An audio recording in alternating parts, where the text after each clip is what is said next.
I think you could argue that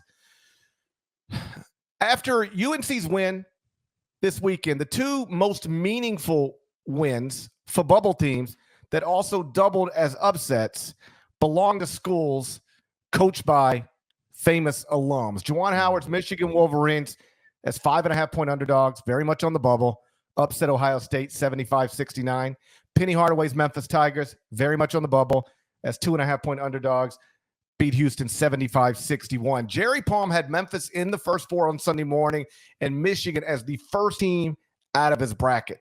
Both added quadrant one wins on Sunday afternoon. So I don't want to speak for Jerry, but I would imagine Memphis will probably now move into the main bracket and Michigan into the first four. Deadleg, I want you to talk to Memphis and Michigan fans. Are the Tigers and Wolverines definitely in the NCAA tournament now, or do they still got work to do?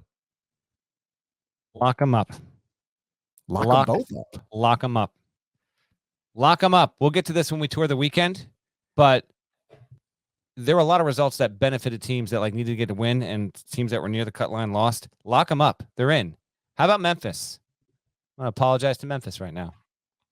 Because it was a 9-8 team on January 20th. And I said, we're done. We're done with this team on this podcast. And we're not done. They've lost once since then at SMU. Only once.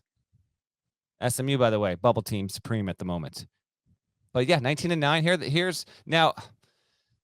We don't have the updated because the net will update on Monday. It really would be nice if the net could go the way of KenPom here and refresh basically within 10 minutes of a game finishing, but that's not where we're at.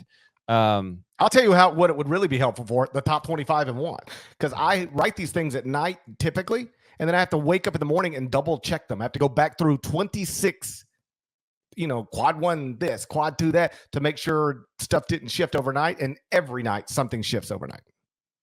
I hear you. So Memphis was 41 in the net entering the day. It's clearly going to jump here. It's got a sweep of Houston.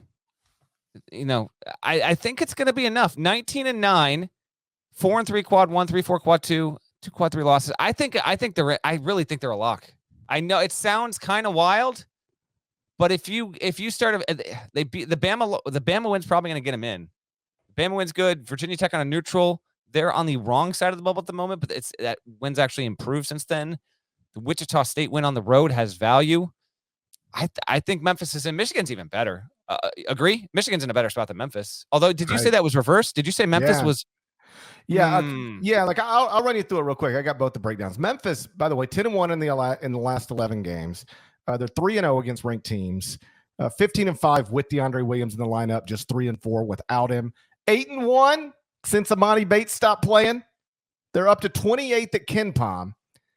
And as for the quadrant stuff, 4-3 in quadrant one, 3-4 in quadrant two. So 7-7 first two quadrants with two quadrant three losses.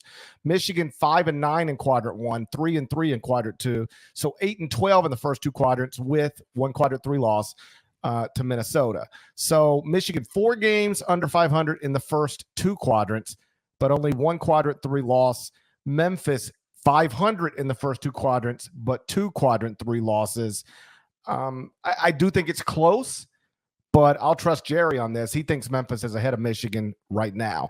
I think if Memphis were to take a horrific loss in its first AAC tournament game, like let's say USF, I want to say they play the winner of maybe USF and UCF, something like that. Mm-hmm.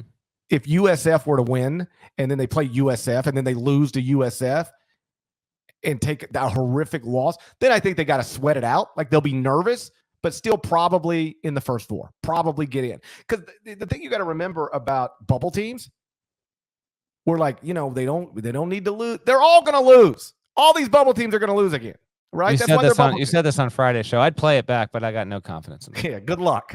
I dare you to try it. I dare you. So they're all going to lose. I think Memphis is probably in no matter what, but if they take a horrific loss in their first AAC tournament game, they'll probably have to sweat it out. Michigan probably just has to avoid a horrific loss. A horrific loss might push Michigan back to the wrong side, more so than Memphis. But I think as long as these two teams do not take terrible losses, they're going to be fine. And by the way, Michigan won Sunday without Hunter Dickinson. He didn't play, had a stomach ailment of some sort.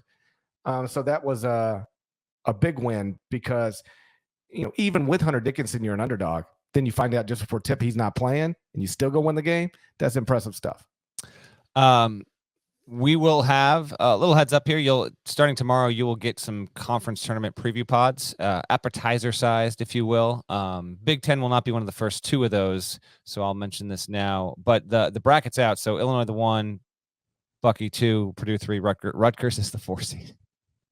Hey, Rutgers is the 4 seed. Indiana plays Michigan in the 8-9.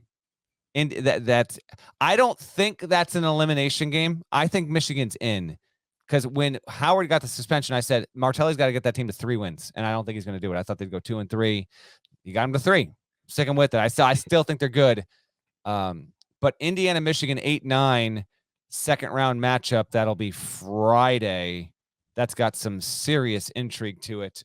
So I was actually curious where Michigan landed in the tournament because of this result, and there it is. Hoosiers, we'll get to them in just a second. They'll play against Michigan in the 8-9 there. I think Michigan's good. I think they should be in. No Dickinson as well. That was a really, really big win on the road at your rival, beating Ohio State.